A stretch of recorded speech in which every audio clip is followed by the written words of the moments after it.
Hello everybody, I just wanted to pop on very quickly just to show you a variation of a drawstring bag that we're going to make. So it's here, I've just finished this one. So it's very simple. Now the whole idea of this project is that Colour Coats WI along with the Linskill Community Trust are wanting to do something for women. The whole project is going to be launched on International Women's Day, which is the 8th of March. And after speaking to the local food bank, what they are desperately requiring are some toiletries. And we thought, rather than just hand over toiletries, so I mean bars of soap, I mean some of the hotel, sometimes you get the freebies from the hotels, take those glasses off. It could be hand lotion, shower gel, you name it, shampoo. Rather than just hand those over, what we thought would be lovely would be to pop them into a little drawstring bag. And we will be making some for ladies, some for men, and some for children. So that could be the younger end of the children or the older ones. Now, to make the drawstring bag, you want something that's roughly 12 inches by about 10 inches. So you would need 2 bits of fabric. Or if you're like me and you've got a series of fat quarters and you can pick them up, if you don't have any, those odd fat quarters that you have, you could use a fat quarter. And if you're using a fat quarter, don't trim it down. So what you'll require is either 2 pieces of fabric, which are roughly 12 inches by 10 inches, or a fat quarter. You want some ribbon, and what I've done here is I've recycled this ribbon because this ribbon was actually around a present. I throw nothing away, I'm afraid. So you just want some ribbon. You need your sewing machine, and the way we've done the drawstring bags, it just has a little buttonhole opening on the front, so therefore it reduces the amount of ribbon that you require or tape that you require. It's very quick to do. Anybody can give this a try. I hope you find the instructions really useful. If you've got any questions, then please don't hesitate to contact me on the Facebook at Sixpenny Memories, or alternatively email us at colourcoatswi@yahoo.com if you want to take part in this project. But I hope you enjoy it. Thank you very much. So to make this simple drawstring bag, all I'm doing is I have a fat quarter, and the first thing I've done is I've just ironed along the top edge all the way along a 1/4 inch. I've then used the ruler and I've measured around about 1.5 inches from that folded line, and I've basically pressed that line in as well. So what you have, this will be the casing. This bit here will be the casing where the ribbon goes through. Now, to make life easy, I have then, and I've already done this on this one, I've worked out where I want the buttonhole to be, so roughly there. And how I worked that one out is if you fold the bag, if I just put this a bit further up, if you fold what will be the bag in half, okay, so that's how the bag will look when it's finished. And I want the casing to be, the buttonhole to be here, and so I have literally folded that in half again, found the centre, and then on the buttonhole, using the buttonhole foot on the machine, I have created the buttonhole here, and we'll come back to that later on. Now, if you are batch making these, which is a great idea, then you can actually do that process on all of them. So as you can see here, there's another one I've started, the buttonholes in.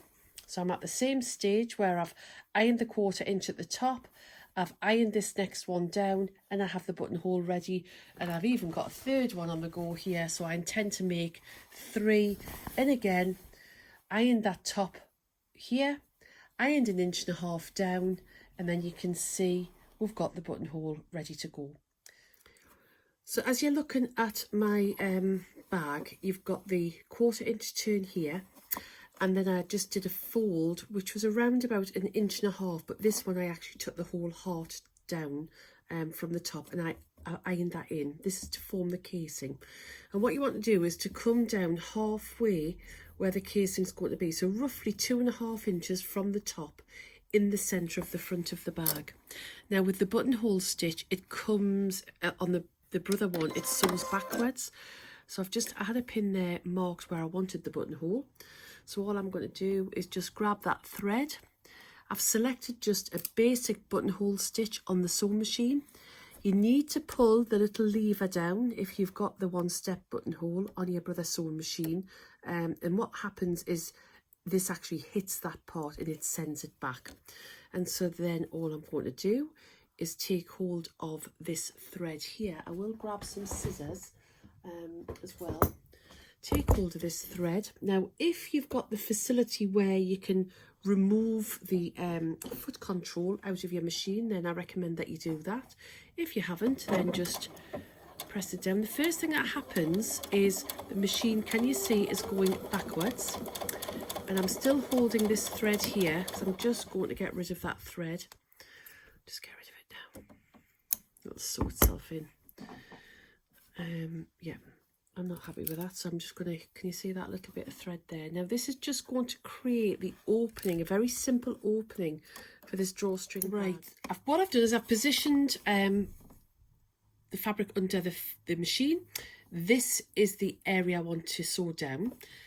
If you're not confident, you could always sew it from that side, but just remember, if that's the case, whatever's in your bottom bobbin would be the thread that would show on this side. Feeling that you can just move the needle position accordingly and get your stitching exactly where you want it.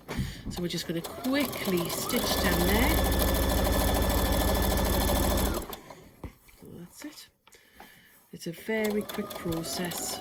And again, if you're batch sewing, then get all of your bags at this stage and very quickly just sew this part. It's great as a production line, this project. So that's like that.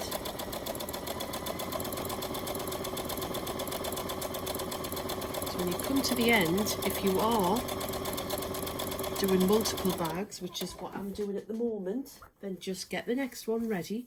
You don't have to cut the thread off. You can, if you've got a pivot on your machine, you can just raise the presser foot up. Now I've put this onto automatic pivot, so what will happen is as I finish sewing, it will automatically stop. So there you are, you can see, you can repeat that whole process all the way along for each of the bags. So I'm making 3 at this moment in time. This one I thought would be suitable for a man. The hearts one I think would be suitable either for a young teenager or a woman. And then the spot one, which I've got next, would really be suitable for anybody, to be honest. So the next thing's very easy, is we're going to sew down the side and down the bottom. Now, if you can see here, because I didn't trim any of the fat quarter, can you see, you can just see the dots of the edge of the fat quarter. So I'm actually not going to, I might just move it across a little bit because it won't matter, and have it in the seam allowance. So I'm just going to do a couple of stitches forward and then a couple of stitches back. So just take that top edge in, and then I'm sewing down the bottom all the way down. Now I like to sew completely off the edge because I think it gives a better corner. Just sew off that edge there. You don't need to reinforce that stitch at all. Turn it round and we're just going to sew along the bottom.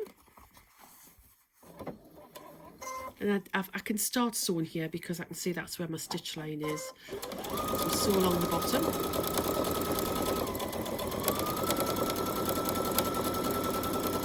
And what I'll do is on the fold is I will do just a little reverse stitch just to secure it, and then get rid of that. So to neaten these raw edges off, as I say, you could have made this on the overlocker at this stage. You could do a French seam, of course, or just to stop it fraying, just use your pinking scissors and trim quite close to your stitch line. So stitch along there, so cut along there, sorry, not stitch, just cut along by the stitching. And then all we're doing is taking the excess off and doing exactly the same up this side here.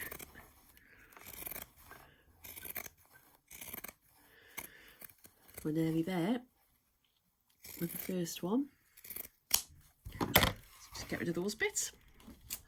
So you've got now an edge that isn't going to fray. So what we need to do now is to get the casing, and what you can do is just open this seam up a little bit, fold the casing down. So fold the casing down, and remember we previously we pressed this, so we know exactly where the casing is, so we don't have to worry about it. So we've just folded that down, and then we're going to take it back to the sewing machine. Now when we take it back to the sewing machine, I apologise for the mess here, but I'm going to show you. You want to take off your accessory box. So this will then allow you to have a free arm on your machine. So take this off. Now you have to use your manufacturer's guidelines as to how to remove that, but it's just going to make life so much easier by taking that off there. And what we're going to do is you're then going to slide the bag, the top of the bag, into the onto the free arm, and we're just going to move it around here. And I think I'll start here. Now I'm going to use the edge of the foot, can you see, as I lower the machine, the foot onto the bag. I'm just using the edge of the foot and I'm feeding it in because I don't want to go too close, and I'm trying to do this with the camera. Oops, sorry, with the camera, you see I've just knocked you out of the way.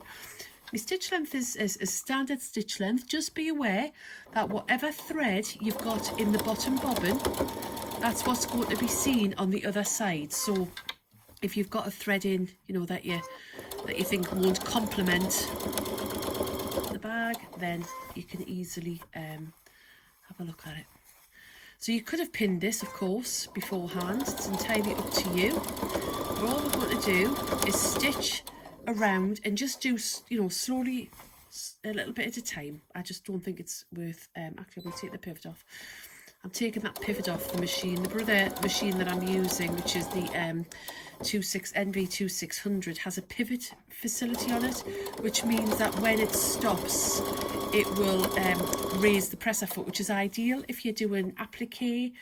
And there's occasions in patchwork where it is ideal, but for this, I just want the foot, as I stop, the foot's remaining on top of the fabric and it's keeping it in place. I'll just get rid of that thread as I come round. You can see it's a really quick process, this. I'll get around, and again, if you were doing them in you know, several at a time, then you would just do each of these stages with however many bags you're making. So I've come to the end of the stitching, or sorry, the start of the stitching. I've just stitched a few stitches over there, and I'll just do a quick reverse stitch just to secure it, and then knock that off. So we're just about there. So I've turned the bag through, and what we need to do now is we need to open up the buttonhole, and we're just going to go through one layer of fabric, and this is the bit that always worries people. You can use your stitch ripper or a very sharp pair of scissors, but we only want to go through this top layer of fabric, so just be careful. And what you're going to do is you're going to use your stitch ripper and just take it to the centre of the buttonhole, the centre-ish of the buttonhole, okay? We're not going to go all the way along, because if you go all the way along, you might end up going through that end of the buttonhole. Come to this side, and that makes you sad because you've got to start again. And again, just check that I'm just on that one layer of fabric. So I've just teabagged or opened up that second one, and then just bring it along there, like that, okay? And we've got our buttonhole opened. Now, you can use a variety of things to pop your ribbon through. And the ribbon I have got was something that actually had, it was from some, a present that was wrapped up. It could be from some fat quarters that you might have. It doesn't matter what it is. It could be ribbon, it could be tape, it could be pipe and cord. We all have bits and pieces that are left over. So this is a purple, it's called a purple thang, but you might just want to use a safety pin. And all you're going to do is you're going to thread it all the way through. So can you see we've got to the other end very, very quickly, like that. Take off this, whatever you've got, a bodkin. As I say, this is called a purple thang. Anything that you can pop your ribbon through and then just feed it through that casing. And then literally all we'll do is, I'm just going to stand up here, is I'm going to even up the ribbon that I had and very quickly tie it, and then I've got a drawstring bag.